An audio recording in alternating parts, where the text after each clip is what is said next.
పోయినా, నీ సమాధానం పోయినా, నీ డబ్బు పోయినా, ఏం పోయినా కూడా దేవుడు రోషం కలిగిన నిలబడినప్పుడే అప్పుడు అంటాడు ఆయన, భలే నమ్మకమైన మంచి దాసుడా, నువ్వు కొంచెం నమ్మకం ఉన్నావు, నువ్వు చాలా ఇష్టంగా నాకు రా అని పిలుస్తాడు ఆయన నీ దగ్గరికి. హల్లెలూయా, మహిమ కలుగును గాక. ఆమేన్.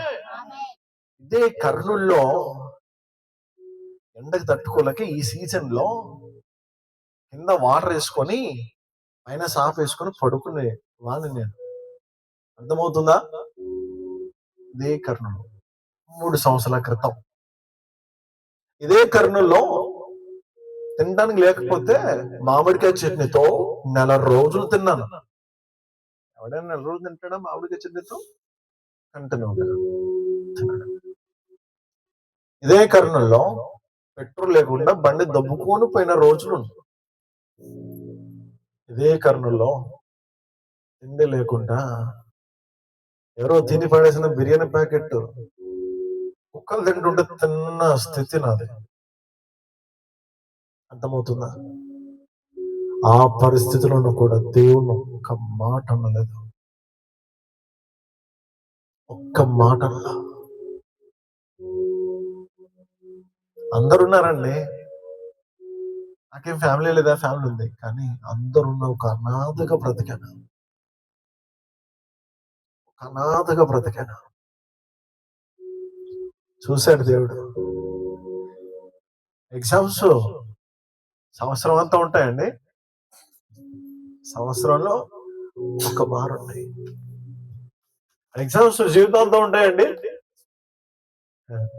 ఎస్ఐ జాబ్ కొట్టాలంటే ఒక్కసారి ఎగ్జామ్ రాస్తాను, ఫ్యూచర్ అంతా సెటిల్ అయిపోతుంది.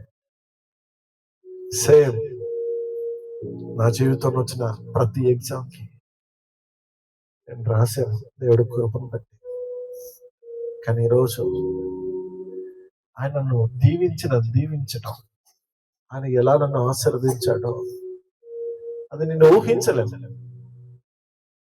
చాలా ప్రత్యేకంగా ఫోన్ పేలో ₹2.50 ఉండేవి, ఇప్పటికి స్క్రీన్ షాట్ నా దగ్గర ఉంటుంది. అలాంటి స్థితి నా స్థితి. కానీ ఈరోజు ఏ మాత్రం ఖాళీ అవ్వదు అసలు. హల్లెలూయా. మామిడికాయ చట్నీతో నెలంతా తిన్నాను నేను, కానీ ఈరోజు నా ముందు కనీసం 4-5 కనీసం ఏం తినాలో నాకు అర్థం కాదు. చెప్పులు లేకుండా ₹100 చెప్పులు వేసుకొని గుంటూరు మీటింగ్కి వెళ్ళి తెగిపోతే ఫేక్ తీసుకొని తిరిగి ఉన్నాను. కానీ ఈరోజు ఆ స్థితే మారిపోయింది. ఎప్పుడు మారిపోతుంది తెలుసా? ప్రతి పరిస్థితులను నిలబడినప్పుడే. ఆమేన్. నేను చెప్పేది ఒకటే, నా దగ్గర నుంచి నేనేమి ఇవ్వలేను, కానీ నేను రాసిన ఎగ్జామ్ ఏదో మాత్రం నేను చెప్పగలను కదా. ఇప్పుడు ఎస్ఐ జాబ్ వచ్చినాడు, నేను ఎస్ఐ జాబ్ ఇస్తే బాబు రా అంటాడా? ఎస్ఐ జాబ్కి ఎలా ప్రిపేర్ అయ్యాడో చెప్పగలుగుతాడు. నేను ఒకటి అంటున్నాను,